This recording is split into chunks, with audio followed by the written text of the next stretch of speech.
네, 오늘은 경기도 안양시에 위치한 아파트에 나와 있고요. 자, 보시다시피 삼성 레미안, 브랜드 좋아요. 예, 대단지 아파트예요. 자, 이 물건은 감정가 5억 1,100만 원에 시작하는 그런 물건이고 신건입니다. 제가 신건에 나왔어요. 요즘에 제가 신건 아파트 위주로 조사를 많이 다니고 있는데 그 이유는 제가 잠시 후에 알려드리도록 하겠습니다. 그러니까 영상 끝까지 봐주세요. 예, 구독과 좋아요도 해주시고요. 자, 시작합니다. 자, 제가 유료 경매 플랫폼 하나 추천하고 가겠습니다. 미쓰고 부동산. 제가 얼마 전에도 광고를 한번 진행했던 그런 어플리케이션인데 이게 뭐가 좋냐면 저렴해요. 30만 원도 안 되는 가격으로 1년 동안 사용을 할 수 있고, 저도 이제 유료 경매 사이트를 하나 사용을 하고 있는데 1년 구독료가 무려 100만 원이 넘어요. 부담스럽죠. 저도 부담스럽습니다. 장점 하나를 소개를 시켜드리면, 제가 물건을 하나 검색했습니다. 여기 쫙 보면 이제 물건 정보가 있고, 여기 네이버 호가 정보, 이걸 탭을 클릭을 하면 자, 바로 이렇게 연결이 돼서 네이버 호가 시세를 확인을 할 수가 있어요. 그리고 이게 무엇보다 이게 되게 똑똑하다고 느껴진 게, 이게 같은 아파트라도 이제 평수가 전부 다른데 평수가 자동으로 이렇게 선택이 돼 있어요. 알아서 해당 평수의 매물만 이렇게 쫙 나올 수 있도록 정리가 돼 있습니다. 실거래가도 마찬가지고. 제가 오늘 이렇게 소개만 하고 뭐 싸다 이것만 하고 끝내는 게 아닙니다. 회원 가입 시에 파트너 코드라는 걸 넣는欄이 있어요. 거기에 제 파트너명을 넣으면 SHINCJ, 이게 제 파트너명이거든요. 이걸 넣으면 1년 플러스 3개월 추가 이용권을 준다고 해요. 좋은 기회 놓치지 마시고 앱 검색창에 미쓰고 부동산 찾아서 어플로 회원 가입, 어플로 회원 가입해야 파트너 코드를 입력하는欄이 있다고 하네요. 잊지 마시고. 오늘의 경매 물건은 바로 저기 4층 1, 2, 3, 4층인데 이게 나름 이 아파트 단지 내에서 노열동 중에 하나예요. 보시면 여기 안양천이 보이는 그런 좋은 뷰를 가지고 있는 그런 동인데, 아쉽게도 경매 물건은 저 나무가 다 가려가지고 천은 잘 안 보이지만 뭐 그래도 나름 좋습니다. 이게 뭐 겨울철에는 이 나무가 다 없어지면 좀 잘 보일 것 같긴 합니다. 제가 오늘 현장 조사 나오기 전에 시세를 대충 알아봤는데 최근 거래가가 해당 평수 이게 24평형이고 한 5억 9천 정도에서 왔다 갔다 하는 것 같아요. 이 물건은 5억 1,100, 좀 저층이긴 하지만 그래도 감정가가 시세보다는 좀 낮아 보여요. 저는 이거를 이제 전세로 세팅을 할까 생각하고 있는데, 이 물건은 또 임차인이 지금 있습니다. 임차인이 있는데 대항력 있는, 제일 무서운 그 임차인이 살고 있는데 3억 6천 보증금으로 살고 있어요. 근데 걱정할 필요가 없는 게 3억 6천 이상으로는 무조건 뭐 낙찰이 될 거기 때문에 오히려 좋죠. 명도하기도 수월하고 뭐 임차관 보증금 다 받고 나가는 그런 임차인이기 때문에 전혀 뭐 그런 문제, 아주 그냥 평범한 그런 물건이라고 보면 돼요. 전세 시세는 지금 이 물건에 세입자가 살고 있는 가격이랑 좀 비슷한 것 같아요. 3억 후반대 정도로 형성되어 있는 것 같은데, 저도 이 물건을 이제 전세를 놓을 계획을 하고 있습니다. 낙찰을 받게 되면. 단지 이제 투자금이 이게 감정가가 5억대니까 뭐 이제 이것저것 뭐 하면 한 2억 정도는 투자금이 생각보다는 조금 많이 묶일 수 있는 그런 물건이라고 보여집니다. 제가 요즘에 신건 위주의 아파트 물건 이런 거를 좀 눈여겨보고 있는데, 제가 서두에도 말씀드렸죠. 왜 이런 걸 눈여겨봐야 되나.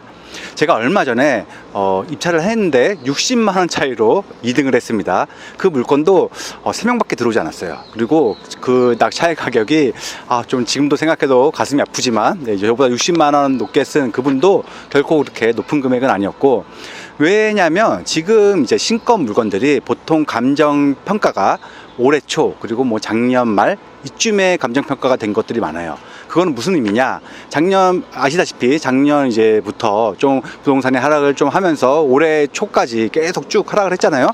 그러면서 그때 감정평가 되다 보니까 아무래도 감정평가가 약간 저평가됐고, 지금은 약간 이제 조정기를 걷고 반등을 한 지역들이 많기 때문에 시세가 약간 그 시점보다는 약간 올라온 물건들이 많아요. 그래서 제가 그 물건들을 위주로 신건들을 보는 게 그나마 좀 적은 경쟁으로 낙찰을 받을 수 있는 좋은 기회이지 않나, 이렇게 제가 생각을 합니다. 이거 너무 좋은 꿀팁인데 제가 저만 하려고 했는데.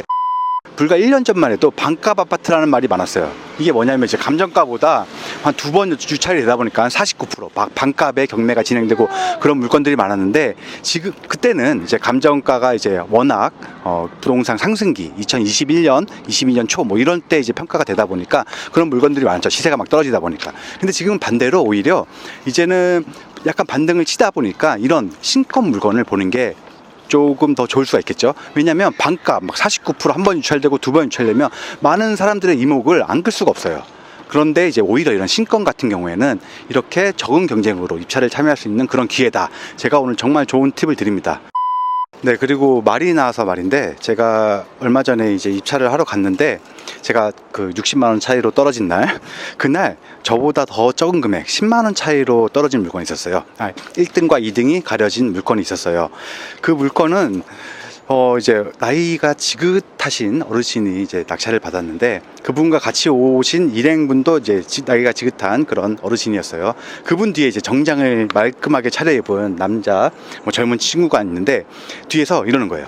10만 원 차이로 낙찰 막 이러면서 막 되게 좋았더라고요. 그러니까 그 이제 같이 오신 어르신도 막 좋아가지고 막 미소가 막 미소를 띠면서 좋아하셨는데, 근데 저는 좀 이제 의아했어요. 의아한 게 뭐냐면, 그 1등, 2등 이외에는 그 물건이 이제 감정가가 3억 200, 그리고 그 이제 낙찰가가 2억 9,999만 9,990원을 썼어요. 뭐 이렇게 쓴 것도 웃기지만, 그리고 이제 그 차순위가 아마 2억 9천 뭐 10만 차이도 나봐요. 얼마. 그 물건이 9명이 입찰을 했는데, 나머지 7명은 2억 5천도 넘은 입찰가가 없던 걸로 기억을 해요. 그러니까 좀 이상하죠. 그래서 제가 좀 시세를 봤는데, 최근 보이죠? 최근 매매가가 3억 1천만 원대고, 그리고 지금 호가도 보시다시피 3억 초반대, 3억 1천만 원 초반대에 많이 있습니다.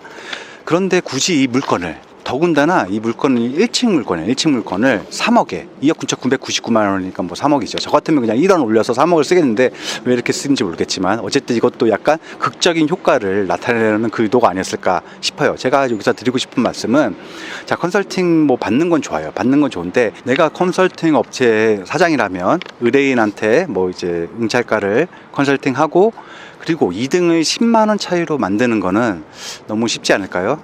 제가 이제 무슨 말씀을 드리는지 이해는 하시죠? 예, 좀 저는 이제 의심스럽다, 이 말씀을 좀 말씀드리고 싶고, 더군다나 이제 나이도 지긋한 어르신이고 굳이 1층 물건을 이 가격에 좀 믿기지가 않는, 거기다가 더군다나 또 컨설팅비까지 또 줘야 돼요. 제가 알기로는 많이 줄 겁니다. 아마 과연 남는 게 있을까 라고 좀 싶습니다.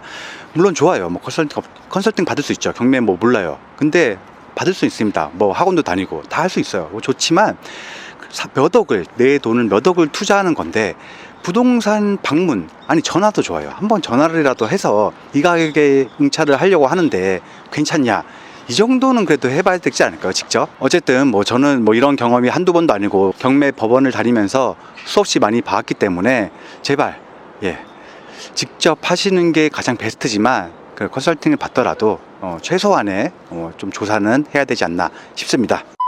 네, 오늘의 현장 조사를 마치고 이제 집으로 갈 겁니다. 근데 아쉽게도 부동산은 방문을 못했어요. 주말이다 보니까 전부 다 문을 닫았더라고요.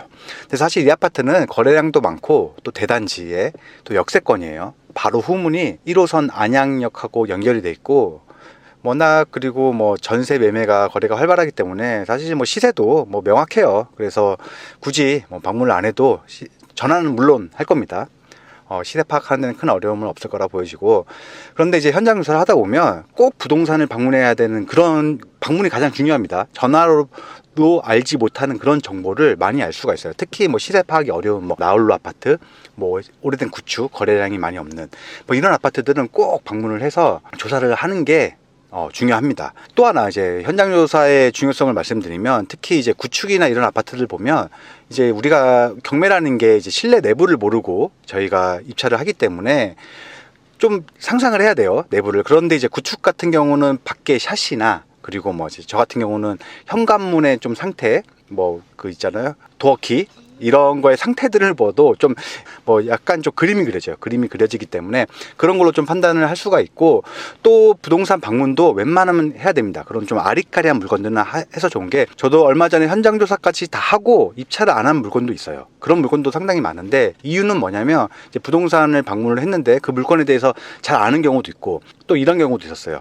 전세가 그 옆집이 뭐 1년 내내 내놔도 안 나가서 결국에는 매매로 싼 값에 팔았다. 그만큼 이제 거래가 안 된다는 얘기죠. 제가 이제 그런 말을 듣고 좋은 가격에 물건이 나왔지만, 1차에 신건으로 나왔지만, 그런 물건들은 이제 과감한 입찰을 포기하는 경우도 있습니다. 이게 다 이제 현장 조사를 통해서 얻어지는 정보이기 때문에 현장 조사는 꼭 웬만하면 부동산 방문까지도 꼭 해야 된다. 저는 오늘은 좀 어쩔 수 없고 전화로 대신하지만 예 그렇습니다. 뭐 시간이 되면 오겠지만 아마 입찰일까지는 시간이 안 될 것 같아요. 그래서 바로 이제 입찰을 할 건데 이 신권 감정가에서 크게 벗어나지 않는 금액 내에서 뭐 단독을 노리면 최저가에도 그냥 쓸까도 생각을 하고 있습니다. 예, 그래서 한번 그렇게 입찰을 참여를 하고 나중에 결과를 알려드리도록 하겠습니다. 자, 경매로 성투하시길 바랍니다. 제 구독자분들은 특히. 예, 오늘 영상은 여기까지 하도록 하겠습니다. 이상 신창이었습니다. 감사합니다.